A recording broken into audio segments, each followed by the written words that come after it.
Hey guys, it's Jessie Katt here. If you're new to my channel, welcome. If you are a subby, hey guys, hey. Now I have a story for you guys. It's kind of different, but it's basically about me and my transition from Jamaica to Canada, right? So as most of you may know, I live in Toronto, and well, I live in the GTA, and that's literally like the outskirts of Toronto. The GTA is the Greater Toronto area, and so Toronto is just like well, downtown Toronto, and then a little bit of Toronto, and then you have the outskirts of Toronto, and I live in the outskirts, so that's the GTA, which is the greater area. So that's why whenever I talk to you guys, I say Toronto, just to make it easier for you. But it's a different city. It's not called Toronto, it's called Mississauga. But you know, just to make it easier for people who are watching. So anyways, oh, and to give you guys an example, because I know most people know New York, and most people know that New York have the Bronx, Queens, Brooklyn, Manhattan. So it's the same thing for us here in the GTA, where we have Toronto, we have Mississauga, we have Brampton, we have Ajax, we have Scarborough. Like, you know, I know the names are different. It took me a while when I moved to get used to them, but it's the same thing, just like New York. I was born and raised in Kingston, Jamaica, and I lived there for pretty much all my life, except for when I moved to the US with my mom for a year and a half when she went to teach. You know, when it came time for me to decide if I was going to move to Canada or not, I had a discussion with my mom, and you know, I told her, yo, I think I want to just move to Canada. She was just like, all right, let's go for it. And I was just like, okay, that's not really the reaction I was looking for, but okay, since you're here for it, then cool. And I decided not to tell one bag of people, because for me, I personally believe hardcore in people energy, and I know that whereas some people would be happy for me, other people won't, and it's, you know, it's just different kind of situations, and you can play the cards differently. And for me, and I've always been like that, even when I lived in Jamaica, where, you know, you tell people certain things and you don't tell people certain things. It's just, you know, how I choose to live my life. I left high school in 2005, as I said. It's now 2020, so it's a good while, and I have friends that I'm still good with. So I decided to tell those ladies, and I went to all-girls school. So when the time came, as friends do, they decided to come together and do a little farewell for me, and as expected. But for the most part, everybody else, and I know a lot of people, everybody else, nah, I didn't bother to tell them. Before I moved to Canada, you know, there's a lot of things you have to do, and you know, it's hard because you're moving your entire life. You're moving your entire life, so everything that you have in your house or rent, you have to figure out what to do with them. So for me, my clothes, I decided to give the majority of it to what it's called, Goodwill here. What do you call it now? Salvation Army. A lot of I gave a good chunk of my clothes to the Salvation Army, and I had some family and friends who took the others. So I had my little warm clothes because, of course, coming from Jamaica, I didn't even have a hoodie. I know that Jamaicans have hoodies because they get cold, especially during winter time, or December time. But I not even did have a hoodie. I didn't have none of that. So I literally had to come and buy one and two things. Now, one thing is, I had a car, and that was my biggest thing that I had to get rid of, and it was hard for me because, you know, your first big something what you have, right? Your first big something, and I was just like, wow, I forgot to sell my vehicle, but I need to survive in Canada, so I got to sell my vehicle and call it quits. I had my little Honda Fit, what me did love. It took me everywhere from point A to B to C to D. I did love that little Honda Fit, but it was sold. And I remember taking pictures with the car. Literally, I started taking pictures with the car, and I'm just like, oh my gosh, my biggest purchase. I can't believe that it's really going away. And you know, that was hard. But it was more hard than actually leaving the country in my car. Imagine that. So I did all of that, and then the next big thing I decided to do was to visit my sister. Now my sister lives in New Jersey, and because I was moving, you know, when you move, you are not as financially stable as you are before, because you pack up your life. You won't have a job. You won't have a place to stay. You won't have a job. You won't have a place to stay, and you don't know what other expenses you will have. So I figured that because I'm moving, I'm going to visit my sister because I don't know when next I'm going to be able to visit her. Guys, when you think about these decisions, it's a big decision to make. I understand that a lot of people think that foreign is a better rose. It is not. Alright? But there are opportunities. It's just how you go and get them. For me, I was just there thinking about my life. Couldn't believe that I was leaving. And I landed in Canada. So I took a night flight. And so my night flight, I reached Canada like probably like 12 o'clock. So that's like 12 a.m. Late. So, the thing about it is, before I left, I had to lock up the house nice and tight because my mother was not in Jamaica. Where was she? Oh, she was in Canada. I'm thinking that she was in the US. She was in Canada. So yeah, because I was in Jamaica without my mom for a while, and in Jamaica I was living with my mom. So I think she left Jamaica like before I went to the US. So she was probably in I don't know, she probably traveled. And so I know that from June she wasn't in Jamaica. So June, July, August, September. So I hadn't seen her for 4 months. So she was in Canada, I think, the entire time, just doing her thing with her family or whatever, because she have family up. Well, oh, sorry. Let me turn this down.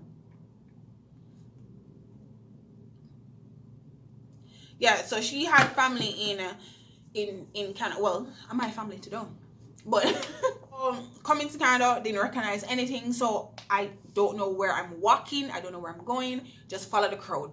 When you go to New York and when you go to Toronto, major hub with people from all boats. So I am seeing people from all boats, and the thing about it is I'm not seeing no more black people.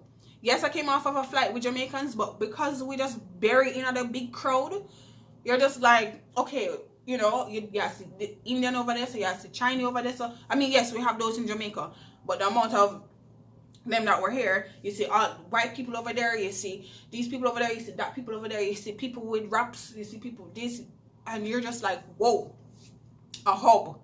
So I'm walking and I'm like wondering where I must go. Should I go outside? Should I stay inside? But just don't know the airport. I just don't know what I'm doing. So finally, I see my mother run and I wave. I was going in the wrong direction. So after a while, I stopped following the crowd. I just start walk. So I see her run and I wave, and I'm just like, oh my god. So I haven't seen her in a few months. So I was very happy to see her. Hug her up and thing, and then as my cousin was there, hug her up and everything. And it's my mom's cousin, so they're in the same age bracket, right? Well, my mom is older. My mom is the oldest of all the cousins in her generation. So I was there, and because the place is dark, driving, I just know I was on the highway. I didn't know where I was driving to because I didn't know the place yet. So driving, all I can see is just pure lights. And when you come from, and of course everything I talk about, guys, is from Kingston Airport because I'm more familiar with Kingston Airport. Even though I know Mobile Airport, I know Kingston Airport at the back of my hand, right? So you're driving and the drive is different. You're on the highway instantly, and you just drive. I feel like I drive for hours. I feel like I was driving for hours. So the city that I was gonna stay in was Scarborough. When I went into that apartment, it was so different. It was so different. It's almost like you're not in Jamaica. Now, of course, whenever you're moving with people, you don't want to overstay your welcome. So I knew that I had to be on a mission to find somewhere to live. But the good thing is I had support because my mom was there. Now, my mom can be anywhere she wants to be in the world because she's retired. Retired people can move around easily. So I guess she just decided that she wanted to be in Canada when I was there, so she can just, I guess, for more support because she wasn't moving to Canada, She was just there because she can be there. So I was there with her and with my cousin, and we just did it. So the next day, so like I said, you guys, I went there in the morning. I went there at night, 12 o'clock midnight, pitch black. You just see pure lights. So now the next day, the next day, I'm ready to see the place now because I came the night, so I can get to see what the place look like. People, why is it?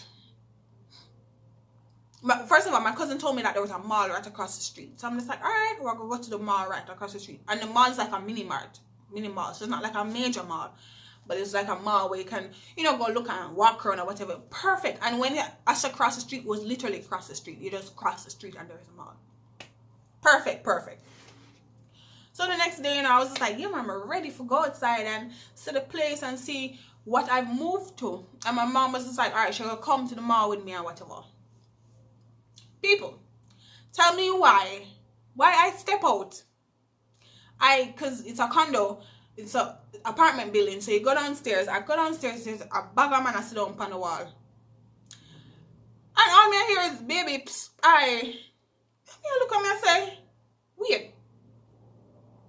I could have swear I Canada I moved to. Why am I hear so much, psst, I, baby, it's sexy. Why am I hearing all of that? So I look over, one bag of man, realize that they're all Jamaicans. And then I say, me never see you here before, and then they just talk to me, and I'm just like confused. I was so confused because I'm stepping out expecting to see like a bag of other people, and there's literally a wall with one bag of Jamaican men, and as I walk out them, I baby. So I'm just like, I was totally confused, and I'm just like, I know I Canada me there. And it's not to say that I didn't want to see any Jamaicans. I just wasn't expecting it, especially the next morning. So I was just like talking to them, but I was a bit like shocked, right? So I'm just like, all right, later. What the hell? So I started walking across the street, and I pretty much didn't want to get away from them because I was a bit like taken aback. I was confused at what was going on. So I crossed the road, went over to the mall, and I realized more that this area, the area that my cousin lived, there's a lot of Jamaicans that live there. So it started making more sense. And as you go on, you learn that there are a lot of communities, a lot of areas in Canada, a lot of pockets that you will find that the same kind of people live around each other. So you'll see where a lot of Brazilians may live here, a lot of Italians may live over here, a lot of Jamaicans may live over here, a lot of Trinis may live over here, a lot of, Asians, Indians, whatever. And they would have their little hubs and they would live in these areas. So my cousin lived in an area where there's a lot of Jamaican people. Made a lot of sense. And I'm just like, oh, okay. And I'm just like, I guess, this is fine. And I was just like, it became very easy to get comfortable because you are around people that you're familiar with. And I'm just like, all right, this is cool. And so, there was a patty shop across the road, and I was just like, wow, like I was not expecting to see this. And I, when you're pleasantly surprised. And I had a patty. It never really tastes like Jamaican patty, but it was patty. So I'm just like, all right, at least I'll have something to remind me of home. And you just go through and you're doing your thing. Now it came to the point where I had to decide to get myself situated. So that was the weekend. So what happened is, as Monday hit, I went to get my SIN number. Now the SIN, excuse me. So now the SIN number is basically like a number so that the government can, I don't know, what the hell is a SIN number? Your SIN number is like a number that a government can know who you are. They can track you in terms of your taxes. They can track you as like an ID number for yourself. A lot of it tracks your credit, whatever. Let me actually look it up because I don't even want to say. You know what? It's the same thing as in the US version. What is it? So according to, this makes so much sense. According to Google, a SIN number is your social insurance number, and it's issued in Canada to administer various government programs. So basically, I cannot get a job if I don't have a SID number. And it's the same thing with the US. When you're born, you get this kind of number. I don't remember what the number's called right now. And so I had to get that, and then I started looking for jobs. I went to a job agency that was literally down the road, which was very convenient. And I can tell you, there's a lot of stuff in Toronto that's very convenient for people. It's just for you to get up and use them, right? I just knew that I needed to find a job, and I needed to find a job ASAP. Cousin, the same one who picked me up from the airport, she was just like, hey, let's go look for apartments and whatever. And she said that she was calling some places, and my mother was calling some places. So they're doing all of this on behalf of me, and they were doing it on behalf of me before I even reached the country. And so it turns out that I was able to get a place in Mississauga. No, Mississauga, where my cousin live and where I live, is like half an hour away. So, you know, if I could have easily just found somewhere where my cousin lived, like in the same Scarborough, but the opportunity landed itself for me to get this place in Mississauga. So when you're moving to Canada, you need to figure out how to find a place to live. If you're moving to a country, obviously you won't have no kind of credit score at all. They're looking for credit score. They're looking for employment letter. I don't have no job. I won't have any employment letter. They're looking for all these things, and so it's kind of hard for you sometimes to find a place. So fortunately, this place where I got, they were okay with looking at a bank account and seeing that you have little money in your bank account. And of course, selling a car and whatever these things would allow you to have a little money in your bank account. Not lots, but money. I got the place without seeing the place. But I know that I didn't need a place. I didn't want to overstay my welcome at my cousin. Like, I'm not that person. I never want to overstay my welcome. So moved in September, and I got a place in November. I think it was November. I got a place in November. So I didn't overstay too much. But you know, life happens, and you can end up being at your people for a long time. You just never know what path is created for you. But I was fortunate enough to find somewhere, and like I said, I had help. I had people calling around before I even moved. The barriers were there, but we found a place that was willing to just look in at my account and to say, all right, there's something there, and we'll take you. Thankfully, the place was decent. It was a 2-bedroom apartment. So it was just the living room and kitchen in one, and the 2-bedroom and 1 bathroom. That's all I needed. And the rent was $1,400 a month. Boy. So you know who didn't even find a job? ASAP. My background is human resources, but I knew that right now was not the time to be looking for no human resources job, because nobody now look at my resume. Fresh off the boat.